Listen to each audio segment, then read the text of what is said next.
passiert. Verstehen alle Englisch? Ruski? Oh, не понимаю русский. Okay, but then we will speak in English, just very briefly. Now we'll have a class for 1 hour, a lecture. Then from 5, there will be prasadam, a vegetarian feast served to all of you. 6:15, we'll have a japa workshop, where you can learn to chant, to do mantra meditation on beats, prayer beats. And then at 7, there will be a temple ceremony, going till 8 o'clock, and from 8 to 9:30, more singing of the Hare Krishna Maha Mantra like we just did now. So, we're very happy to have with us His Grace Keshava Madhava Prabhu. He's a disciple of His Holiness Kadamba Swami, has been practicing Bhakti Yoga for 2 decades, so experienced practitioner, and he's been living in temple as a brahmachari for 3 years, and ever since is working in the psychological field, and thus has a lot of insights into how the mind works, how psychology works, and it's always very interesting to hear from him, so we're very happy that today he's with us. If I can just request you to all come a little bit closer, so it's more intimate, you can really absorb the Shabda Brahman, and also newcomers will have space. Yes. Falls jemand eine Übersetzung braucht, vom Englischen ins Deutsche, du Ja, genau, Englisch. No, I speak English. Ins Deutsche.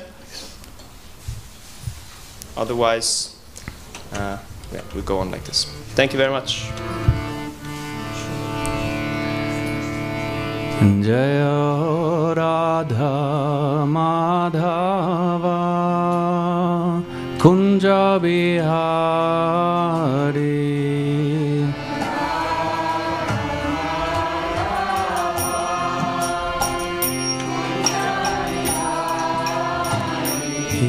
Jaya Radha Madhava Kunja Bihari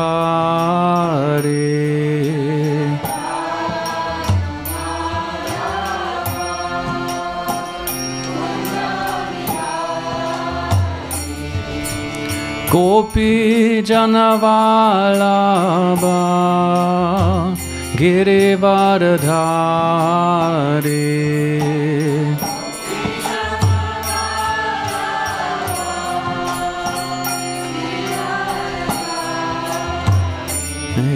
Jaya Gopi Janavalabha Girivardhari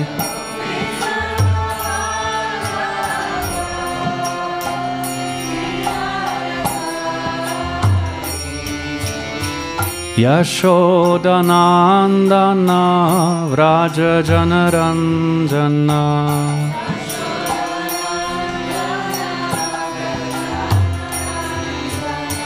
Yashodanandana Vraja Janaranjana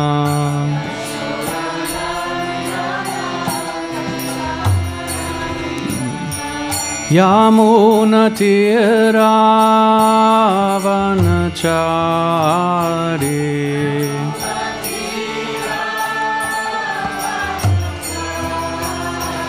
Yamunatiravanachari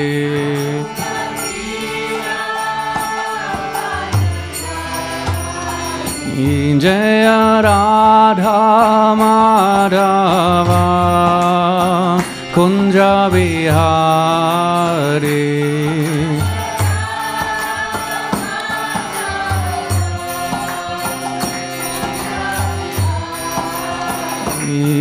Jaya Gopi Janavalabha Girivardhari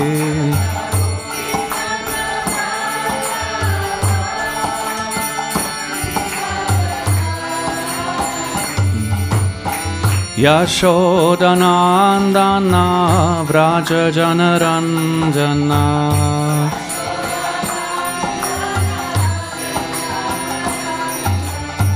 Yamunatiravanachari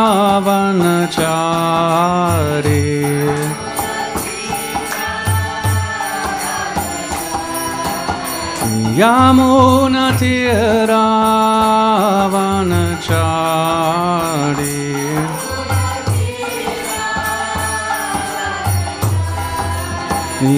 Jaya Radha Madhava Kunja Bihari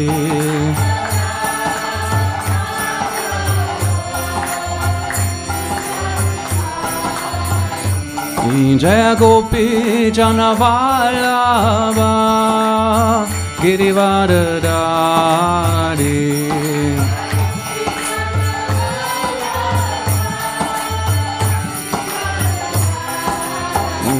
Hare Krishna Krishna Krishna Hare Hare Hare Rama Rama Rama Hare Hare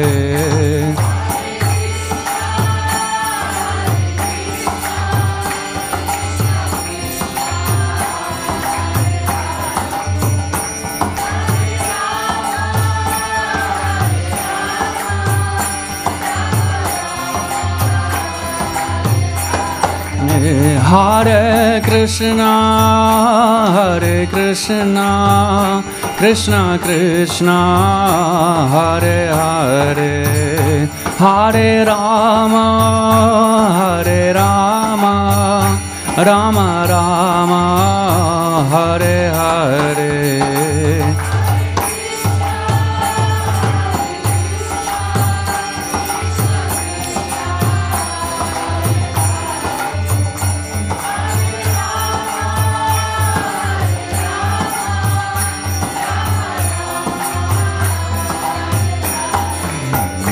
Hare Krishna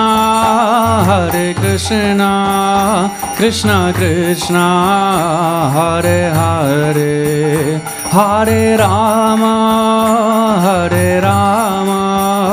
Rama Rama Hare Hare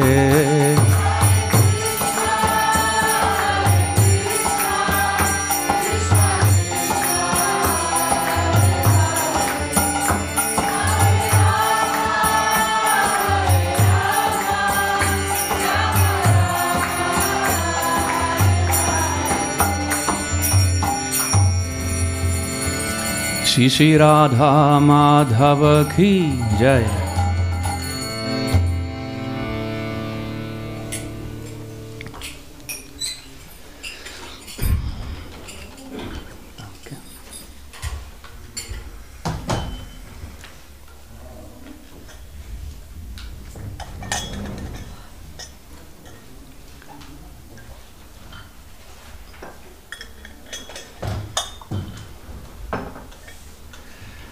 Hare Krishna, everyone.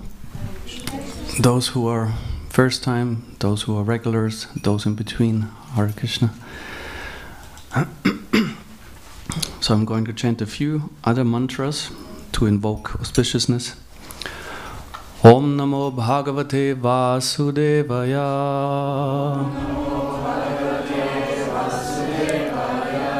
Om Namo Bhagavate Vasudevaya.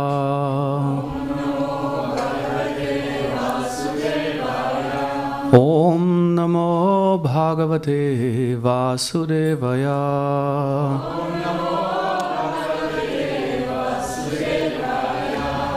Om Akyanatimirandasya Gananjana Shalakaya Chakshurunmilitam Yena Tasmai Shri Gurave Namaha. Shri Chaitanya Manobishtam Stapitam Yena Bhutale Swayam Rupa Kadamayam Dadati Swabharantikam. Jaya Shri Krishna Chaitanya Prabhu Nityananda Shri Advaita Gadadhar Shivasari Gaura Bhakta Vrinda.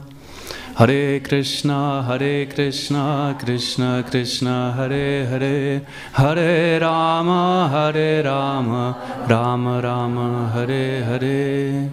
Vagishayasya vadane lakshmiryasya chavakshasi yasyaste hridaye samvit tam nrasimham aham bhaje pralada hridayaladam bhaktavityavidram sharatindurjim vande parindra vandanam harim. So when you are getting in touch with the Hare Krishnas, then you hear a lot about transcendental sound. We always speak about transcendental sound, transcendental knowledge, entering into transcendence. So this word is used a lot and has quite a significant role in our philosophy. Everything centers around transcendental sound, actually. So what we were just doing while singing kirtan, we actually were supposed to, manifest transcendental sound. So the word transcendental literally means that which is beyond. We enter a level or a sphere beyond. Usually it's related to what is perceivable to the senses. Transcendence is that what is beyond that. So we have kind of two spheres at least that we are talking about. So the so-called material sphere and then the spiritual sphere. And there, of course, there's somehow overlap at times, but then we see them also separate. And if you talk of something being transcendental or we transcending something, that means we move from what is called material energy to what is called spiritual energy. So another term that is very much connected with transcendental means spiritual. So it's a different type of nature. And our philosophy claims that the names that we are singing, Krishna, Hare and Rama, are transcendental sound vibrations. That they are not material sound, as we would say. This poses somewhat of a challenge, because we could argue, well, if transcendental sound is by definition beyond the perception of the senses, what is it that I hear there? Can I even hear transcendental sound? You know, if I have material eyes, in my vocal cords, with which I produce that sound, can that be spiritual? Right, and we have statements that very much emphasize, these names are not different from Krishna, therefore we can associate with Krishna through the chanting. We can connect the meaning of yoga by calling these names. A Maha Mantra is also a lot about invocation. The name Hare, for example, is the invocative form is Hara. And that invoking means you invite the deity that is actually connected with the name to be present with you, within your mind. So from that perspective, we could say, yes, that's transcendental. At the same time, we hear statements that claim if a person does not utter the sounds in a proper way, means also proper attitude, appreciation, or respect, these sounds are not transcendental. Same name, same syllables, different nature, apparently. And so we would need to ask the question, so what makes a transcendental sound transcendental? If all we can perceive is actually material sound. Now, how can I say, okay, that's transcendental sound, and it's not beyond this world, at the same time I can record it, I can sing it, I hear it, right? And there is a statement from Bhaktivinoda Thakur, one of our great acharyas, who says, if a person has not the proper philosophical understanding, the proper attitude, the proper inner mood and appreciation for the names, these names become merely material syllables this person utters. So the significant factor is whether the sound is truly transcendental, is whether the person vibrating the sound is connected with transcendence. That is actually our philosophy. Because any person could say the name Krishna or Hare or Rama or speak a mantra from the Vedas, but it doesn't guarantee that the effect, the spiritual effect that is actually expected, will take place. That is because the chanter is the medium of the transcendental energy, and the mantra is, so to say, the vessel. Right? That doesn't mean that you can't just randomly just any sounds. There are descriptions why these words are particularly vessels for spiritual energy. But it's actually, the transcendence is also what we call consciousness. In our body, we experience this body through consciousness. That's called the symptom of the soul. And the soul is by nature not material. That's what the Bhagavad Gita teaches. So also the consciousness is not a product of material energy, although it gets mixed up, so to speak, with material energy, identifies with that, and then we have something what we call material consciousness, which doesn't mean the consciousness became matter, but simply it became influenced. Sometimes your Prabhupada uses infected by matter. And then the sound vibration that a person is vibrating is called material sound vibration. Although the consciousness is transcendental, the soul is transcendental, what comes out of the mouth is material sound. So actually the consciousness determines whether there's truly transcendental sound happening.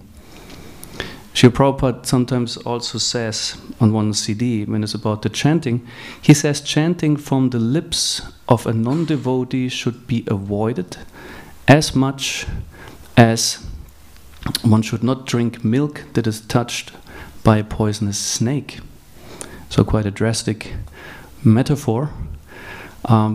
He talks about those who maybe just make a business out of chanting, make money. It's not about truly elevating oneself, truly serving the Lord. So even there, the same names suddenly become even poisonous. Right? So the consciousness is like determined by the attitude, the thinking, the feeling, the willing of the chanter. And Krishna emphasizes, okay, the names should be chanted by those who are willing to become dedicated servants of the Lord, that the chanting itself becomes a service to Krishna and a service to others. And then, like the sound vibration becomes what we call transcendental. Because if the consciousness is affected by what we call the material modes of nature, then we have different grades. Everyone who is sitting here, we all have our specific level of consciousness right now. I cannot determine who is where, but we just can assume everyone has this particular level of consciousness. And based on that, when we speak or chant, we are, let's say, more transcendental or less transcendental, depending, what is the purity or focus of our consciousness. And in the Vedic culture, we have a person called the Brahmana. Brahman is another word actually relating to what we call transcendence, spiritual energy. And the Brahmana is a person who's supposed to be situated in the sound. I find it a very beautiful phrase. Being situated in sound means he lives in the transcendental sound of the Vedas. He uses mantras, chants them, but in a purity of consciousness. There's a lot of culture and philosophical training and so on that shall facilitate that a person truly chants properly, and so that the mantra actually manifests its transcendental potency. So the mantra, we could also say, is potentially transcendental and reveals its transcendental potency if the chanter is qualified. Then these two, this is like a personal relationship. It's not a mechanical process we can just switch on, switch off. We can switch on, but if we are not, if the name, since we say it's Krishna himself, if he does not sense the devotion or like the inclination of service and faith in Krishna, he can choose to stay away. He says, okay, you have the shell of the names you may chant, and you enjoy the melody, you enjoy the instruments, maybe you enjoy the adoration of others who hear you singing, but I will not be present. Whereas it could be the opposite, like someone is very dedicated and in a deep mood of prayer, longing for Krishna. Then Krishna says, yes, I will be there. There's even the description, it says, someone who chants in the proper state of mind, with a pure heart, so to speak. Krishna says he will start to dance on one's tongue. Try to imagine that, Krishna, while the chanting is going on. So the name or the transcendental sound chooses to reveal itself according to the purity of consciousness, and then the person chanting becomes more and more spiritually powerful, so to speak. And the Brahmana that we mentioned before, he's supposed to be spiritually potent, and he should, through his chanting of hymns, of mantras, be able to elevate others. That's the duty. But first of all, of course, before one can elevate someone else, you must be elevated yourself. You cannot just think, oh, I would like to be a Brahmana, it sounds good to me, so let me do that. Well, it doesn't work that way. One has to be oneself elevated, do the work, so to speak. And there's a mantra that is being chanted for deity worship, and it starts with the syllable Om. Om is also one very powerful transcendental sound, A-U-M, right? And it actually includes Radha, Krishna, the living entities. Actually, everything, so to speak, is included in the syllable Om. And it's also in the Bhagavad Gita described. Usually, all kinds of rituals and spiritual activities are being started with Om, right? And then there's Om Tat Vishnu Paramam Param Sadapashyanti Surayaha Diviva Chakshuratatam Yati Prasipanyavo Chakravam Sasamindate Vishnuriyat Paramam Padam. So this verse glorifies this Brahmana, saying, as a regular person can see the sun rays in the sky, we can see it today, and we even need sunglasses because we can not really look at them totally. In the same way, these wise and learned devotees, the Brahmins, they can always see the supreme abode of Lord Vishnu. So they can see, it's called as darshan, the spiritual world. They have a transcendental vision. And I said, because of that, they can reveal that to others. So that's the ideal of a Brahmana, someone who is situated in transcendental sound, has access to transcendental realities, and can, to the qualified inquirer, we must say, reveal transcendental knowledge, transcendental vision. The words of the Vedas, for example, themselves. It's not they are, so to say, records of sound. Our tradition emphasizes we must hear, we shall listen, because the sound vibration that can enter our ear into our heart and have an effect on ourselves. The same sounds recorded in a book are also powerful if they're coming from an authorized source, as we would say, like Vedic scriptures. And if you read, you actually silently produce sound in your mind. Right? When you read to yourself, you hear your own voice. Therefore, it's also powerful to read these things aloud. When you read to yourself loud, you have more even effect than you read silently. And I said, still, it's an open secret, like the Bhagavad Gita. Everyone can have the book. Everyone can read in it. And it is transcendental knowledge, we say. And we said the transcendence is potentially there and can reveal itself to the sincere student who follows the process. Otherwise, it remains a closed secret. So many people commented on the Bhagavad Gita without grasping the essential spirit, or Acharya Srila Prabhupada used to point out. Because it's not a matter of scholarship or intellectual exercise. We have to become realized. So be yourself situated in transcendental sound. And because, as we said, all we can vibrate is material sound. With this vocal cord, with his tongue, whatever comes out of my mouth is first of all a material sound. But it could be infused with transcendental energy if my consciousness is right. And then it doesn't have to be a mantra. Like any word I'm saying, if I really come from that connection with Krishna, with transcendence, then my words are infused with transcendental potency. And they have accordingly an effect. So therefore it's also said, we hear descriptions in the Srimad Bhagavatam and other places, how people will experience revelations through simple words from others. It's also said in the Sankhya philosophy, sound is that what gives us an idea of a thing. Idea means an inner image. Sound creates images in our mind. Even there's some technical descriptions. I'm really a layman on that, but I said in ether, there are also for the sounds, there are like subtle forms representing those sounds. And I think television and all this kind of stuff works based on this kind of things. Srila Prabhupada mentions that in the purport, also in the Srimad Bhagavatam. So the sound is very significant in order that we get an imagination, an image of a given thing. So if the sound matches, so we must also say, okay, what kind of sound does actually relate to what type of object properly? And also some powerful yogis, like the Sanskrit language is something different than, for example, German language or English. Each language has its capacities but also limitations.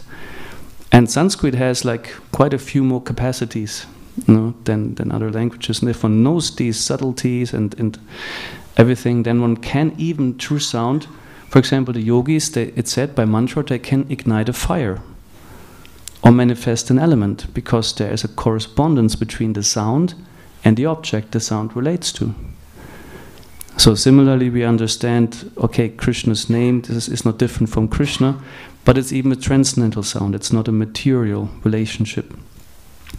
So what we see, the connection between these two, sound and experience of a given thing, we talk about the person, Krishna. And the Vedas, they are recorded sounds, but Sanskrit is still a material language, so to speak. We also vibrate with our material organs, sound. It's even claimed that the demigods on higher planetary systems speak Sanskrit. So that's a very elevated language. And in the Sri Brahma Samhita, there's a purport where Srila Bhaktisiddhanta Saraswati Thakur explains how the Vedas in itself are not capable to reveal transcendence, which is confusing because we accept them for the very reason that we assume they give us an understanding of transcendental knowledge. Right? They give us the insight. So he explains here, Brahma says that the transcendental absolute is beyond the reach of the Vedas. The Vedas originate in sound, and sound originates in the mundane ether. So the Vedas cannot present before us a direct view of the transcendental world, Goloka, although they describe it. Right? So he goes on, it is only when the Vedas are imbued with the Chit potency that they are enabled to deal with the transcendental. So this is very significant. That's what we said before. Our language can be, so to say, empowered. Here it says imbued or infused with a certain potency that is called the Chit potency. Chit stands also for cognition. Bhaktisiddhanta Saraswati Thakur likes to use that word. Cognition means something like awareness that can be related to consciousness, thinking, having a grasp of something. So if this energy of the Lord enters the text, or like enters our mind, so to speak, then the connection to the transcendental reality can happen. Otherwise it remains a material text and a material mind and still being disconnected from transcendence. And he said, but Goloka reveals itself to every jiva soul when he is under the influence of the spiritual cognitive potency joined to the essence of ecstatic energy. So this is a very crucial understanding in our philosophy, that what we do is a practice of transcendental activities. Chanting is so-called transcendental. The transcendental knowledge in the books is there. But we always must understand transcendental means that only if we are in the proper state of mind, proper consciousness, that the transcendence enters us, empowers us, which means Krishna by his energy. And these are the vessels, so the Vedic scriptures, our revealed scriptures, which are particularly eligible for us to come to this proper state of consciousness, to come to the proper state of mind, so that when we chant, when we read philosophy, teach philosophy, when we worship, when we cook, when we talk, that then Krishna truly empowers that. You know, it has to do also with Shraddha. Faith is one important thing. It's kind of an agreement of the soul to take this as true. Even if my mind thinks, really? No, that cannot be. Or like if I'm simply maybe not able even to grasp the statements, the philosophy sometimes is so abstract and complex. You think, I don't really get it, you know. But to have this faith that even first of all it could be revealed to you, but to understand this is truth coming from a higher source, and I give it, so to say, in English you say the benefit of the doubt, right? But moving on to having even strong faith in those scriptures. So sound is very essential. Also on the material platform, sound is determining everything practically. We hear also in the scriptures, since we talked of the Brahma Samhita, we see here Brahma, one image of him. He's the four-headed creator god within the universe, responsible for the secondary creation, meaning when the universe as an universal egg, it's described, is prepared, then Vishnu takes his residence, and out of his navel, Brahma is being born on a lotus flower that stems from the navel. And also Brahma is being empowered by Krishna to create a world through sound. We said before, sound also is also giving an understanding of a thing, but also is the, how to say, the beginning of a thing. And it's described by Brahma himself. There's a statement in the Hari Bhakti Vilas where it is quoted from a scripture. Now I have it here in German, I need to translate it from there. Brahma is describing when he experienced again or felt the desire to create, Krishna appeared again in his form as a cowherd boy. And he made the still to be created universe visible within the 18-syllable Gopal mantra. So the Gopal mantra is one of these so-called Gayatri mantras, which is considered to be confidential. Alright, it's not a mantra we chant like here, like with the harmonium. It's like more like it to be considered to be chanted in the mind. But here Brahma says, and based on that mantra, then he started to create. He said, he created water from the syllable ka, from klim, which is in there. I will not also recite the full mantra because, for the very reason we just said. Earth from the letter la, fire from the letter e, and the moon from bindu. So it's a particular syllable. Then the sun, we talked about before already, he also created from the word klim. The sky was being created from the word krishnaya, and from govindaya came air, and then the Surabi cows and so on. So then in this way he created everything within the universe based on that mantra. Because in the sound, all the information is in that can manifest then within the material energy. Sound can also be very destructive. So there's both potencies. And we hear in the Srimad Bhagavatam of one personality called King Vena. He was very cruel. He was sadistic. Today we would probably call it a narcissistic psychopath, something like this. He took pleasure in, but since he was hunting also, he wounded the animals and enjoyed their suffering. He didn't wound them in a way that they die quickly. He just purposefully wounded them the way that they suffer for a long time. And then also while playing with his playmates, he used to drown them or suffocate them. It was just his pastime, so to speak. So he was very cruel. And also as a king, he did many cruel things. So at some point, the Brahmanas decided he must die. A bit late, one could argue, sometimes when you see how long King Vena was able to go on with his atrocities. So, but they used a word to kill him. And in the Srimad Bhagavatam itself, in the 4th canto, 14th chapter, then the word hunkritai is being used, and it said through angry words or sounds of hum. And this was said, even then it's more described, high-pitching sounds of hum. So I can't imitate it, so I don't know how this will really sound like. I imagine a bit something hysterical, angry sound, like hum, like, which is really leading to the point that King Vena dies from sound, through sound, uttered by the Brahmanas again. Again, we have the Brahmins, you know, who can use the sound.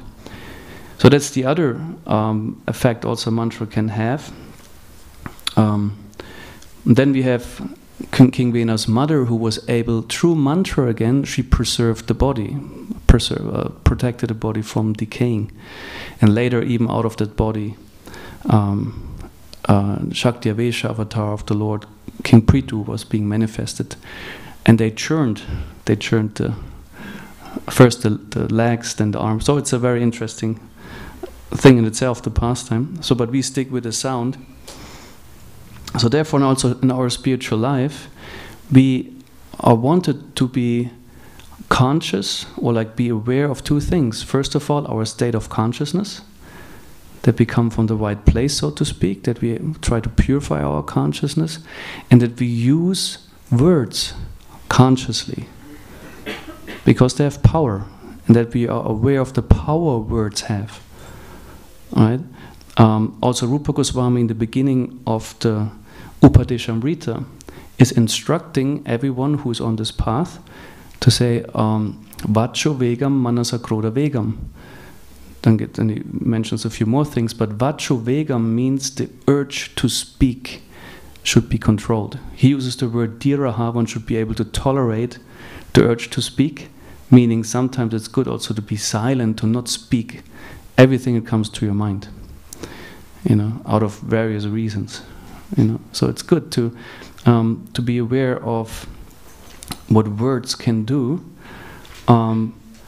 because then also in the Upadeshamrita there's one thing called prajalpa. That means when I just talk nonsense, Sri Prabhupada would say. We refer to mundane talk, frivolous talk, gossip, useless discussions of politics, and so on. So, because what happens, you can imagine, you let's say you just had a gossip session with someone, or you argued about politics. So what's going on in your mind after that? During that already? It echoes. It stays with you. It influences you mentally, emotionally. Images are being created, feelings, and your body reacts also. So sound is powerful. When you have an uplifting conversation, or like how to say, very educational session in some kind of training or whatever, or like just a good talk with someone, you also can feel the effect of words and sounds. You know also how someone speaks. Sometimes you get immediately annoyed when someone opens his or her mouth, because you think, oh, I can't listen to that.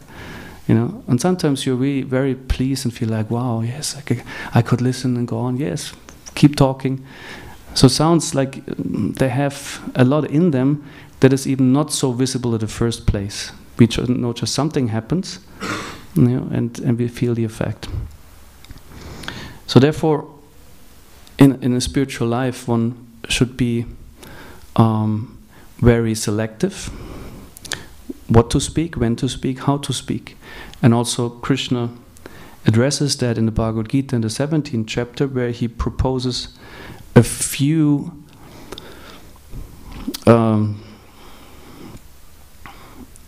Entsagungen, types of renunciation in regards to speech. Austerities. Yes, austerities in regards to speech. Anudvega rajam vakyam satyam priya hitam chayat svadhyaya pyasanam chaiva vanmaya tapa uchyate. He says one should not speak in a way that agitates others. So agitating, agitating is interesting. Nowadays people might be agitated by things where we don't mean anything, any harm or like any agitation. So it has both sides, of course, but we should not, if we see our speaking may agitate others, simply we should not speak. Srila Prabhupada gives the example that someone who is a teacher should not try to instruct those who are not willing to be his or her students, because they will just be agitated, you know. Sometimes we say, don't preach to me. Right, because yeah, that would be an example. Satyam, truthful. It's a challenging one, to be transparent, to be genuine, to speak your mind. You know, might relate to unpleasant facts, might relate to your needs, might be truthfully answer questions. So this is another thing, that our words reflect reality. Words reflect consciousness. We can see that, you know, when the way we speak, the words we choose, the tone of voice, also reflects, and we can see where a person stands internally. You know, we reveal ourselves through sound. Srila Prabhupada sometimes also says the most important quality of a person is speech. And he says, a fool remains undiscovered unless he or she speaks. When we open our mouth, we reveal ourselves. So out of that reason also it might be sometimes good to be a bit, give it a bit time before you say something, because you might give something away that you don't want to give away. Yes, Satyam, Priya means pleasing, so that's also another challenging thing. Pleasing doesn't relate to that you, how to say, be a so-called people pleaser, always say what people want to hear. Pleasing means that it comes from a place of care, for example. You know, you're a well-wisher. Pleasing, maybe you'll be able to phrase things in a way that they are digestible to people, but they're still containing truth, right? How to say, sometimes we say a sugar-coated pill. Of course, this metaphor could also relate to you fail to say the truth, but something in this direction, pleasing. Hitam, and that's something also very important, beneficial. So what will be beneficial for someone to hear? Also the Vedas are often full of, or like the scriptures we have, of constructive criticism. Srila Prabhupada doesn't, how you say in English, kein Blatt vom Mund nehmen. He doesn't hold back with, you know, he just blunt, sometimes really straightforward, just outspoken. Yes, thank you. Very outspoken. And for the benefit, though, of others, like you might challenge certain illusions people have, or like, yeah, sometimes it's important to express constructive criticism because some change is needed. So hitam is also important. And then svadhyaya, this relates to reciting Vedic literature that we had before, that we should engage in chanting the verses, the mantras, the hymns of the Vedic scriptures, because this is beneficial for us, but also we should try to see the world through the eyes of Shastras. That this is all philosophy. We should not blindly accept it. We should take it in, also try to process it, understand it, and with faith accept it, and then also pass it on. And it's said, when Prabhupada gives the example in the purport to the verse 1715, that in spiritual circles, as soon as someone says something on a spiritual subject matter, particularly if he claims or she claims to make an authoritative statement, this person should be able to immediately relate to the particular source where it's coming from. You know, because you must say, where is it written? Where is it? Who says and why? And one should be able to quote the source. It's also common in academic circles. You not just post your opinion, you also relate to people that have certain credibility, certain authority perhaps. So that's also something that also has to do with speech, because sometimes also in spiritual life we express a lot of assumptions and speculations that might not be really up to the facts, or not very accurate. Now there was also known as Easter time, and sometimes also devotees feel tempted to give purports or explanations on Christian theology and philosophy based on our philosophy, and sometimes it's a bit even embarrassing, I must say, when statements are being made which don't really have basis necessarily, because simply I assume, I guess it's like that, and I make a statement, and then people who really have a clue about these things might think, what is this person talking about? So one should be informed and be cautious to not be too certain about what one says without having really checked one's understanding or facts. Yes, so these are also helpful guidelines for coming to the point of controlling mind, and also in this way influencing our consciousness, because we said at the beginning, to round it up, that transcendental sound is actually material sound for us, infused with transcendental energy. If we are connected to the transcendence, if we are able to be a vessel, or like to be how it's said, a medium even. Yes, a medium, if we can be a tool for Krishna. As there it said, the text, the Vedas themselves have to be imbued by the Chit potency. So that's the idea that we understand. Okay, transcendental sound is not, how to say, be taken for granted since I say the name Krishna, and I don't consider what is my state of mind or consciousness. Then I might be, how to say, selling myself short in my spiritual advancement. So I must be really careful to cultivate a proper consciousness, so that transcendence reveals itself in one's mind, and then one can also pass it on to others.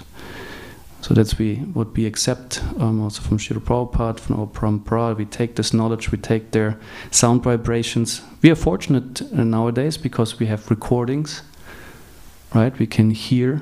Like, I'm very grateful if I can listen to Srila Prabhupada's classes, if I can only read, but have a vibration that I can connect to, or like the persons that we take inspiration from, that we take guidance from, that we can hear them.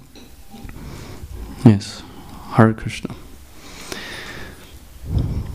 So we have still sufficient time if there are questions or comments or doubts,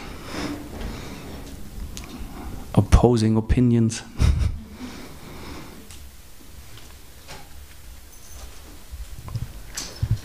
Thank you, Prabhu. You said that chanting by unqualified devotees could be poisoned. And my question is, what is then more important for those who are on their way to qualified devotees? Would be it more important to listen to chanting or to chant themselves? Do I understand you correctly? You are asking for those people who are considered to be the non-devotees whose chanting is poisonous, what would be best for them? No? Yes. Yes, you ask. Okay. Well, yes, what you pointed out, I would agree. Listen to sounds that come from someone who is truly a genuine devotee, because then these sounds are uplifting and purifying. But one has to have some sincerity to even look for such a person, what to speak of finding such a person, because we only find that what we want to find. Right? Is that satisfying your question?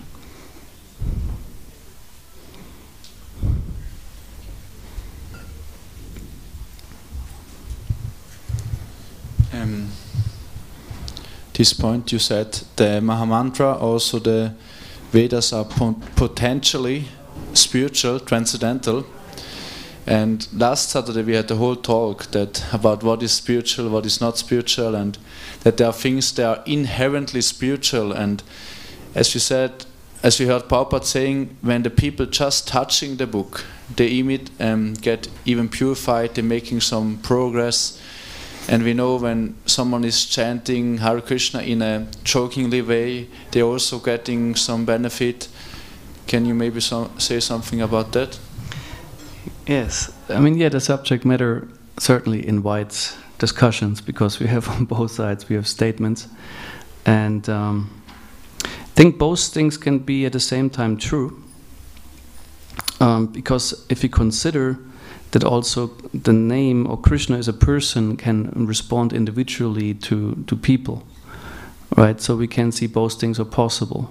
One person can get a book and nothing happens, even reading it, and another person can just touch and have maybe some benefit. And Srila Prabhupada, in my understanding also to some degree, of course he wants to encourage faith and enthuse people, so by highlighting how powerful these books are. At the same time we see how many people have already touched books and have them for a long time in their shelf. Right? Okay, we cannot understand when does a certain contact take effect. I don't know, that's up to Krishna. Or with the chanting, the so-called, what's the Sanskrit word for the not conscious, some agyata sukriti, you know, even we do not consciously sing the name, but still the name is merciful to the person and gives benefit. So I think it depends also on, like, depending where we stand. If you're completely ignorant about stuff, have no clue, so I think Krishna is more generous and kind. But the more we take up the process and we make commitments like an initiation and so on, I think he expects more, and then he's not anymore so freely given. You must be more, you must earn it a bit more. Because at the end also he says Krishna is not cheap. He doesn't give himself just to anyone like that, but he gives how to say, little no, don't have the word, but again, do you know what I mean? So I don't know, this would be some incentives, I think. So I don't know if Prabhu would also maybe comment on that. I don't know if there's... Well, thank you. I think you navigated us through the complexities and the nuances that exist in relationship to how the transcendent entities of Shabda Brahma, the spiritual sound, and other things manifest within the material world. There is a statement in the Vedas how sound actually has 4 different kind of categories of its presence. On the grossest level, it's Vak, which is just ordinary speech, and then Madhyama, which is within the mind, and Vaikari, which is the spiritual. There's the 4th. So everything that's in this material world ultimately is a reflection of spiritual existence, and therefore Krishna's name present within this world is there's an interesting statement in the Bhagavatam which explains how that which is internal potency often appears in the material world as if it is the external potency. And of course, what is manifest in the material world is a reflection of the spiritual world. It almost looks like the spiritual world, but it is made of the modes. But at the same time, Krishna is arranging the opposite. He's arranging for spiritual aspects to manifest within this world, looking a bit like the ordinary material stuff. And in certain times, maybe even acting on us as the modes of nature do. But with the Harinam, you're quite right. The more we chant consciously, obviously the more we enter into the spirit of it, the more we're blessed by it, the more we gain the benefit of it. But still we have this understanding that if people can just catch the holy name uttered by the lips of a devotee, because it's uttered by a devotee, it has that potency, as you were saying, and therefore anyone catching that in their ears is being benefited. Hence, we go out on Harinam. Hence, we go out and chant on the streets. You know, I'm coming from the UK, and that's where we saw the devotees, you know, chanting up and down Oxford Street. That's how the Beatles saw the devotees, just chanting up and down the street. What are they up to? You know, of course, it makes people inquisitive, but more than that, they're catching something about Krishna. Something of the transcendence has entered into them, and it is, as you say, Agyata Sukriti, it is some kind of advancement that they have made. Some seed is placed in the heart, it's there, at some point it grows, it manifests. So it's a very complex picture, and you're absolutely right that for ourselves we're not relying on that just simple mercy. We know something now about Krishna, so it is our duty to enter into the chanting of the holy name as purely and as sincerely, attentively and as devotionally as we possibly can. And for us, that is how we want to advance within it. Hare Krishna. Thank you, Prabhu.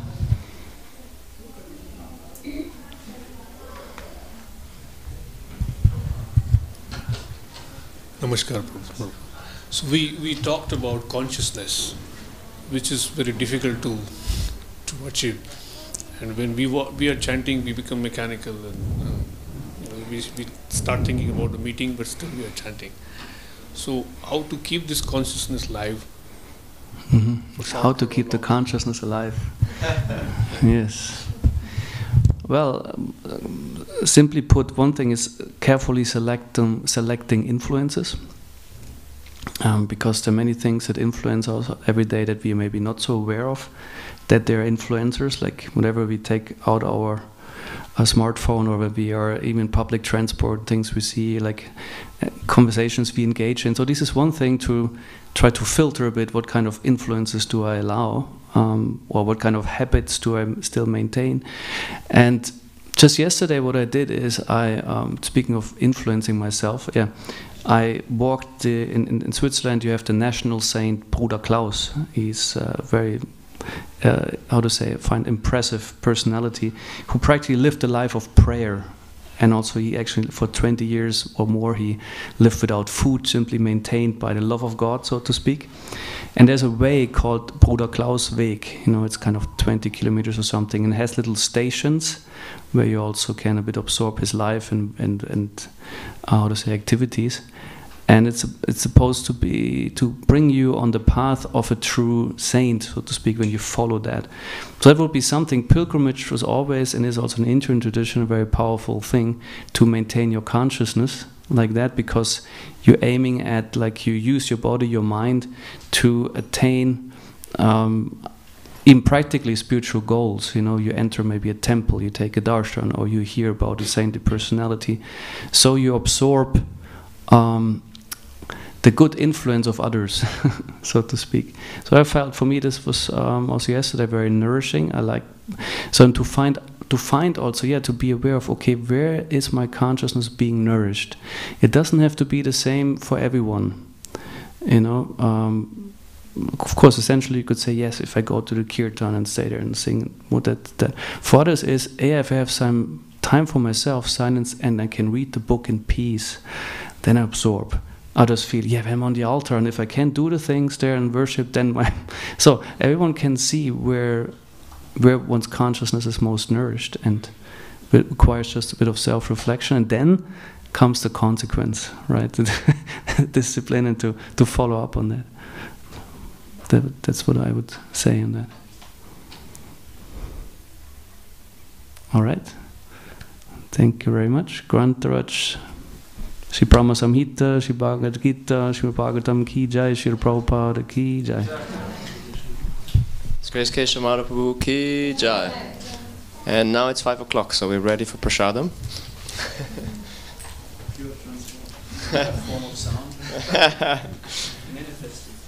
So outside there will be some Prasadam vegetarian feast served to you. Please don't be shy. Take as much as you can. And then 6:15 we continue here in the temple room with a japa workshop. For those of you who are inspired to experience Krishna consciousness in a devotional service related way, please come to the kitchen. We always have some Küchenspaß mit Vaishnavas. It's at 6 o'clock in the kitchen. Also, we do have other services that you can render. Just don't hesitate and approach us. We'll be happy to assist you. Srila Prabhupada Ki Jai.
Well, you know, Robert would do that.